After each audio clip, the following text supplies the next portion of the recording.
Welcome to The Explainer. Today, we're unpacking a literal David versus Goliath story from the 17th century. We're talking about a local chieftain who shook the very foundations of the mighty Mughal Empire. It's this incredibly intense saga of resistance, fierce bravery, and ultimate sacrifice that is still making waves in history today. So get comfortable, because the sheer scale of courage we're about to look at is definitely going to leave you amazed. Just imagine this for a second. You're standing on a battlefield. You've got literally nothing but your everyday farming tools in your hands, and you are staring down the world's most powerful, most heavily equipped military of the era. Would you hold the line? Could everyday citizens actually challenge an imperial superpower? Well, that's exactly the reality we're diving into today. Part 1. The Spark of Rebellion and Oppression in the Mathura region. Okay, let's set the scene. The year is 1669. Emperor Aurangzeb is on the throne, and according to the historical records, regional oppression had just reached this unbearable peak. You've got this local Mughal official in the Mathura region, a guy named Abdul Nabi Khan, who is ruthlessly enforcing policies meant to just break the local population. We're talking about desecrating sacred temples, insulting the women of the community, and slapping them with these absolutely crushing agrarian taxes. It wasn't just a squeeze on their wallets, It was a direct, profound attack on their culture, their livelihoods, and their basic dignity. They were being pushed way past their breaking point. You kind of have to ask yourself, what would you do? Put yourself in their shoes for just a moment. Your income is taxed into oblivion, your family isn't safe, and your deeply held faith is visibly under attack every single day. At what point does that pure survival instinct turn into the courage to fight back, no matter how crazy the odds are? Moving to Section 2, Building an Unlikely Army, where everyday citizens turn to warriors. Now, what's really interesting about this is how the resistance actually started.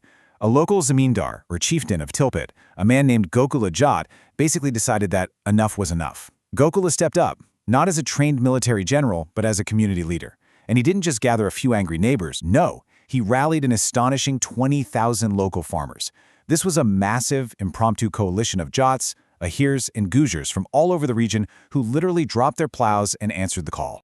But let's be super clear about what this force actually looked like. They had zero professional military training. They had no modern firearms. On paper, they were severely outgunned.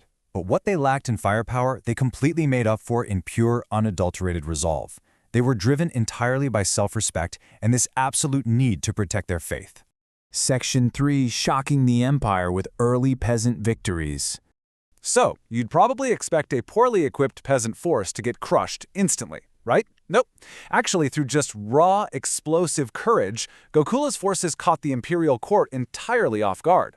Just days after the rebellion sparked in 1669, they fought the Battle of Sahora, where they defeated and killed their main oppressor, Abdul Nabi Khan. Emboldened by that, mere weeks later they captured Sadabad, taking down a full Mughal military encampment. The momentum was just insane, and it all escalated right toward the massive climax at Tilpat in December. And they weren't just whimming minor skirmishes out in the middle of nowhere. They actually seized the countryside right around Delhi. Think about that. Delhi, the imperial capital. It was an absolute humiliation for the imperial court to lose control right in their own backyard. Which brings us to Section 4, the Battle of Tilpat, the ultimate clash. So Emperor Aurangzeb is obviously in full panic mode at this point. He initially tries to buy peace and offers amnesty to Gokula, but Gokula rejects the truce flat out. He wasn't looking for a political compromise, he was fighting for freedom.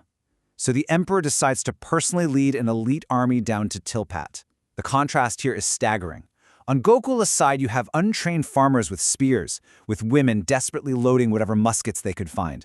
On the other side, Aurangzeb's elite imperial army, locked and loaded with devastating heavy artillery. The two sides clashed in this brutally fierce 4-day siege. And the resilience over those 4 days was just legendary. The European historian Niccolò Manucci actually documented this, noting the unparalleled bravery of the Jat forces. He specifically wrote about how women stood right behind their husbands in the thick of the fight, loading muskets and grabbing spears. And when defeat became totally inevitable against the Mughal artillery, the historical texts reveal a truly heartbreaking choice. The women chose death over captivity, while the remaining warriors charged out for one final, desperate counterattack. Ultimately, the Mughals did win the battle simply because of superior artillery. But get this, they suffered over 4,000 casualties just to subdue a fortress of peasant farmers. 4,000! It was a victory for the empire, sure, but it was incredibly bloody and proved just how ferocious Gokula's fighters really were. Section 5. The Ultimate Sacrifice on January 1st, 1670. After Tilpat fell, Gokula Jaat and his uncle Uday Singh were captured alive. They were put in chains and dragged straight to the city of Agra. And right outside the massive walls of the Agra fort, Aurangzeb presented Gokula with one final, absolute ultimatum: convert to Islam and beg for a pardon or face death. The emperor wanted submission, right? He wanted to publicly break the spirit of the rebellion once and for all. But here's the thing.